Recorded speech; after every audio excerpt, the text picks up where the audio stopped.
Cheat Code Support Strategist, written by Clouds, read by Distracted by Books. Chapter 45, Missing.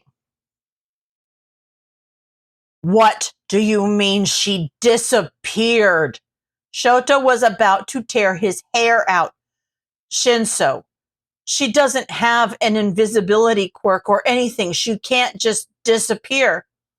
Well, I don't know what to tell you because 1 minute I had her in a capture hold and the next thing I know, I was holding air. Shinso sounded like he was freaking out, which was perfectly understandable considering the circumstances. She just popped out of existence with zero warning. We've torn the entire agency apart and we still can't find her. Oh, okay. Shota took a deep breath. Okay. Uraraka's missing. We can deal with this.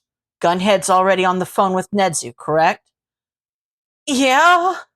Shinso almost sounded like he was about to cry. You'll find her, right? Shota swallowed. We'll certainly try. He hung up and rubbed his temples. Of all the things he'd expected to deal with on internships, a missing student wasn't one of them. Noise complaints, behavior recommendations, maybe even a villain attack. That was all within the realm of possibility. But a student going missing? It was every teacher's worst nightmare. And to make it even worse, they had zero leads because she'd gone missing from a secure hero agency in full view of a pro hero and a half dozen other interns, and no one had seen anything. He didn't even know where to start. His phone rang again, and he picked it up without looking. Shinso, if this is about Uraraka, it hasn't been long enough for us to find anything yet. Well, it is about Uraraka. Nedzu's voice sounded grim, but I believe there is one lead you need to be informed of. Izuku hopped up on the desk next to Mei, who was currently welding something or another. Wasn't Dr. Shield supposed to be here already? Who cares? Mei shrugged. If he needed to unlock the lab, that'd be a different story, but if we're just picking a project to work with anyway, then it doesn't really matter when he shows up. I guess, Izuku said slowly, going back to his laptop. I've been thinking about what I want to do, and I'm not sure whether I want to do some sort of mapping software or maybe something to help with those earrings Melissa was wearing. Having an early warning sign for panic attacks sounds like a really useful technology. What are you working on?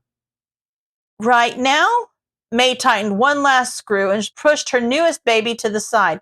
Nothing. But that was basically a portable artificial sun. I got the idea from the bird boy in Shinso's new class. There might be all sorts of other quirks sensitive to light.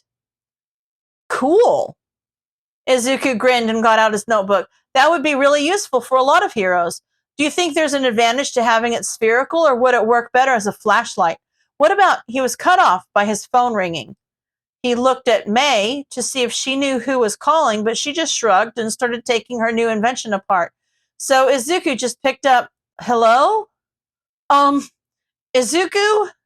Hitoshi sounded panicked on the other end of the phone, and Izuku immediately put down his notebook and waved Mei over. You've got that whole man in chair thing going on, so you know how to keep secrets, right? Yeah? As Mei came to stand beside him. You're on speaker with Mei, by the way. What's wrong? Well, Hitoshi's voice became a little softer. I probably shouldn't be telling you this because it would be really bad if the media found out right now. But I know that you know a lot about quirks and thought maybe you'd have come across this or something like it. I just don't know what to... Take a deep breath, extra credit, Kun. Mei instructed. We're right here, and the media are boring, so we're not going to tell them, and you know we can keep a secret. Otherwise, Izuku would probably be dead. So let's see if we can help. Izuku nodded in agreement. Take your time. Well, Hitoshi groaned. You know how I'm interning at the same place as Uraraka, right? Izuku and May exchanged a confused glance. Yeah, why? We can't find her. Instantly, Izuku and May both sat up, ramrod straight. What? On the other end of the phone, Hitoshi sighed. She just disappeared in the middle of a spar. 1 minute I had her in a hold, and the next, she's just nowhere. Izuku ran to the nearest computer, and there wasn't any purple mist, right? That's what happened at the USJ, so try to remember. No? Hitoshi took a deep breath. She was just gone. Wait, I might have seen a little bit of some sort of greenish glow, or maybe it was pink. That might have been a trick of the light, though, and there definitely wasn't purple mist or anything. Does that sound like any quirk you've come across? No. Izuku frowned and typed a few things into his search, and from what I can see, it's not on the quirk registry either. Most warp quirks have some visual indication that they're being activated, and if she were attacked by a villain, you would have seen that. We hadn't even left the agency, Hitoshi insisted. There were no villains. Izuku sighed. I'm sorry we couldn't help more. We'll keep thinking and get back to you if we come up with anything. Thanks. Hitoshi sighed. I mean, Aizawa and Nedzu are already working on it too, so hopefully we'll find her soon. Let us know, May said. Gravity-chan is just way too nice to just disappear off the face of the earth. Will do. Hitoshi said, thanks, guys. Yeah. Izuku hung up and looked at May. I wish there was something more we could do. What can we do, Izuku? May whined. We're on a floating island hours away from Japan. I guess. Izuku bit his lip. Well, back to work? May nodded and picked up her screwdriver grimly. Back to work. Shota figured he should be getting used to getting angry on behalf of his students by this point. So, you're telling me that you not only gave my student an extra quirk without informing me, but that this impossible miracle quirk has painted a target on her back a mile wide because it comes with a nemesis that runs the damn League of Villains? Oh, and considering that she disappeared into thin air, they're probably the ones who took her, especially since you didn't even give her any extra security after handing her a giant I am here sign. Am I missing anything, All Might? All Might cleared his throat awkwardly. Well, I had not anticipated them finding her this soon. Shota glared at him. Well, they did. So what now? Now we do everything in our power to find her, Nedzu said calmly, a cup of long cold tea on the desk beside him. What's done is done, Aizawa. Uraraka is gone, and dwelling on the past and what should or should not have been done will not help us get her back. My only issue is that no one present saw any signs of Kurogiri, Tsukashi said. Even when we asked specifically about purple mist, everyone present said that they didn't see anything like that, and none of them were lying. So, do we think the League got their hands on another warp quirk? All Might asked. With All for One at the helm, it is a possibility. There's also the possibility that she wasn't taken by the League at all, Tsukashi pointed out. We can't afford to get our hopes up for that, Shota said. Out of all the possibilities we've considered, the most likely is that Uraraka was kidnapped by the League, because this blonde oaf decided to give them an incentive to do so. All Might sighed. I know. Shota noticed that Nedzu had been suspiciously silent and found him staring grimly at his screen. He wasn't sure how this situation could get worse, but he had the sinking suspicion that he was about to find out. Nedzu, what's wrong? I just received an email from Island security team where Midoriya and Hatsume are interning. Netsu turned to stare at them. There was a security breach. The entire island is now on lockdown. After 2 hours of waiting in the lab and working on various projects, Izuku decided it was high time to go find out what was going on. If only because he was getting restless just sitting at a computer screen when he knew one of his friends had gone missing. So he left May working in the lab and started trying to find Dr. Shield. So far, he'd just been wandering the halls, but the few people he'd seen had looked worried for some reason and had been too busy to talk to him. Eventually, he found someone who was able to point him towards Melissa's room, so right now, he was hoping she'd be able to either take him to her dad or at least tell him why no one had even peeked their head in on them all morning. He was just a few halls down from where he'd been told to go when he caught sight of Melissa. And to make it better, her dad was walking beside her. Izuku waved wildly and started running toward them. Hey, Melissa, Dr. Shield. Oh, Midoriya. Dr. Shield's shoulders were slumped and he looked much more tired than he had when Izuku had seen him last night. Sorry I never showed up this morning. I should have sent one of the other inventors in my place. But we've all been working overtime with, well, everything.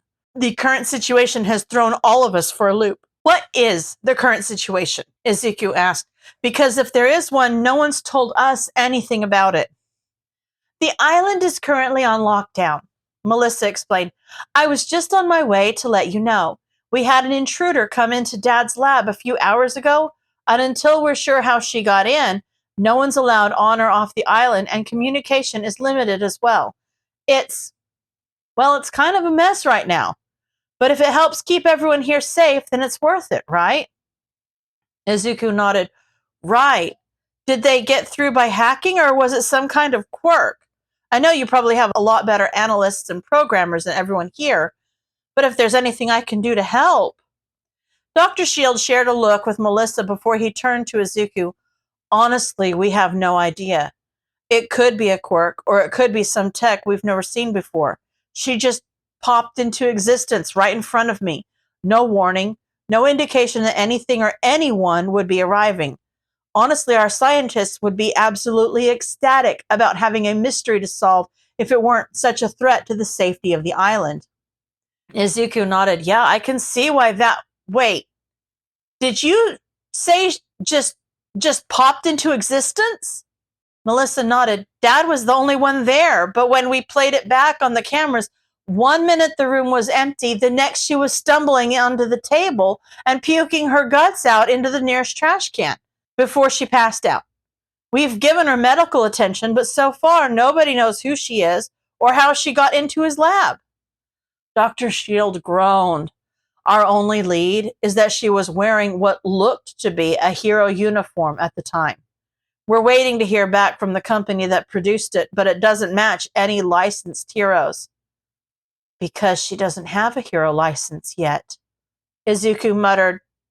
Dr. Shield stopped. What? Izuku's mind was racing. If his suspicions were correct, then how in the world had Uraraka gotten all the way to Island in just a couple of hours? It had taken him and May over 3 hours to fly here, and he didn't even know exactly where here was. Still, as impossible as it sounded, Shinso had described her disappearance in the same way that Dr. Shield had described the intruder's entrance. Here 1 minute, gone the next. And the after effects of Uraraka's quirk would explain the extreme nausea and vomiting when she'd arrived. Was there a sort of weird greenish pink glow? Izuku asked finally. It would have been really faint, almost to the point where you'd think it was a trick of the light. Dr. Shield looked at Melissa, who nodded. When I was watching the video, I thought it was just a lens flare, she explained. It faded pretty much as soon as she disappeared, though, so it only lasted a second or two. Why? Dr. Shield asked. Do you know what's going on? Oh, I don't have a clue, Izuku answered, but I'd like to see her if possible. I think I might know who she is. Ochako was exhausted. She didn't think she'd ever felt this tired and gross in her entire life. But even with all that, there was still too much energy vibrating inside her, and she kept her eyes screwed shut, hoping that if she could just keep it all in, then maybe it would go away and she'd be able to fall asleep again. She really hoped that the last thing she remembered was actually a weird dream. Because if it wasn't, then she didn't know where she was on top of everything else. But if she just kept her eyes shut and pretended to be asleep, then she could just pretend she was safe in Gunhead's agency and wouldn't ever have to know the difference. A door opened and she heard a few people walk into the room before an unfamiliar voice started speaking. She seems to be suffering from quirk exhaustion, but since we're not sure what her quirk is, then there's no way of knowing whether that's from coming here or if it's from whatever she was doing before. Well, this is interesting. This voice was familiar, and Ochako's eyes shot open. The room spun as she sat up too quickly, but she was too relieved to care. Midoriya smiled at her. Hey there, Uraraka. You're not supposed to be here. End of chapter.